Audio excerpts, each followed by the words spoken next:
먼저 편에서는 억압하에 놓인 약소민족과 그 약소민족을 대표하는 민족 해방기구가 겪는 여러 어려움을 설명드렸는데요.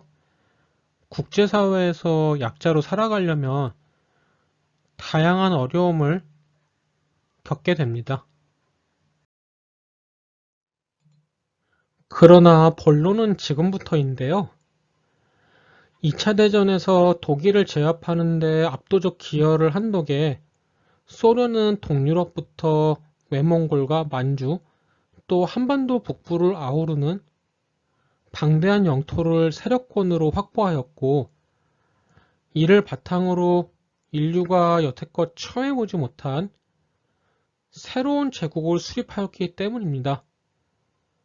철의 장막 뒤에 숨겨진 붉은 제국에서는 통치의 정당성이니 피치자의 동의 같은 가치는 철저히 무시되며 오직 힘만이 전부인 총검 통치가 펼쳐질 예정이었습니다.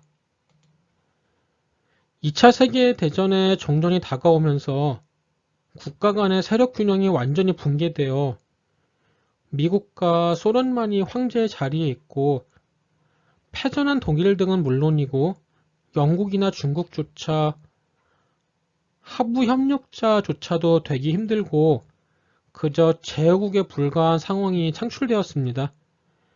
미국과 소련이 무엇인가를 합의하면 그것이 곧 국제 규범이 되는 시대가 도래하였는데요. 미국은 소련에 끌려다니는 입장이었기에 소련의 요구를 대거 수용하는 태도를 취하고 있었습니다. 독일 문제 등에 대해서는 미국이 물러나지 않았으나 상당히 큰 비중을 가진 폴란드 문제만 해도 계속해서 소련에 양보하는 경향을 보였습니다. 독일에 대한 전쟁 배상금 감액에 소련이 동의해주자 미국은 이에 대한 반대급부로 폴란드 국경선 결정 문제에서 소련에 크게 양보해 주었습니다.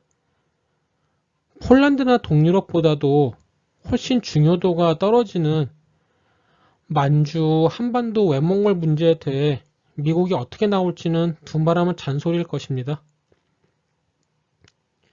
소련을 격파하는 데 있어 소련의 기여는 절대적이었기에 소련의 발언권은 매우 강했으며 미국은 독일이 패망한 이후에도 핵폭탄이 실제로 작동할 수 있을지에 대해 확신할 수는 없었기에 소련의 아쉬운 소리를 해야 하는 입장이었습니다. 미국은 자국 청년들의 희생을 줄이기 위해 소련의 육군 등이 만주로 진입하여 일본군의 최강 부대로 알려진 막강한 관동군을 제압해 주기를 간절히 바라고 있었습니다. 그러나 소련의 입지를 강화하는 가장 강력한 힘은 무엇보다도 인류사 최강의 전투력을 가진 소련의 랜드파워에 있었습니다. 랜드파워는 육군력과 육군력을 지원하는 전술공군의 힘을 합쳐 일컫는 말인데 간단히 해석하면 전투기 등의 공중전력과 전차나 중포병대 같은 지상전력이 긴밀히 협력하여 전투를 벌이고 적대국의 땅을 빼앗으며 적대국의 수도를 함락시킬 수 있는 능력을 말한다고 이해하시면 되겠습니다. 소련의 막대한 포병 전력과 전차, 또 항공기가 창출하는 막강한 랜드파워는 나치 독일을 제압함으로써 이미 입증되었고 이는 미국조차도 간담을 서늘하게 만들 수 있을 정도의 실력이었습니다. 또한 1949년도에 소련도 핵폭탄 개발에 성공하게 되면서 이제 소련의 무력에는 날개가 달리게 되었습니다. 소련의 요구사항을 거부하고 소련의 실력 지배하에 놓인 폴란드인 등을 해방시키려면 사실상 전쟁 이외에는 다른 방법이 없는데 소련은 막강한 랜드파워에 이어 핵무기까지 갖추었기에 이제 미국조차도 이 문제를 해결할 수 없게 된 것입니다. 결론적으로 말하면 소련은 2차 대전의 승리에 절대적 기여를 한 최고 지위의 승전국으로서 행동의 자유가 인정되는 광범위한 영역을 전리품으로 챙겼고, 해당 권역에서 소련은 절대적 권력을 행사할 수 있는 붉은 제국을 건설하게 되었습니다. 세력 균형이 유지되는 기존의 전통적인 국제 체제하에서는 그 어떤 강대국도 자신의 권력을 남용하기가 힘들었기에 약소국도 그럭저럭 살아갈 수 있었는데요. 예를 들면 오스만 제국은 19세기 이후로는 러시아에게 한 주먹감에 불과하였지만 영국이 오스만 제국을 보호하였고 20세기 이후로는 독일이 오스만 제국을 보호하였습니다. 따라서 러시아의 팽창에 제동이 걸렸습니다. 또한 강대국도 국제사회의 눈을 인식하였기에 자신의 세력관 하에서조차도 약소민족을 탄압하고 착취하는 데는 한계가 있었습니다.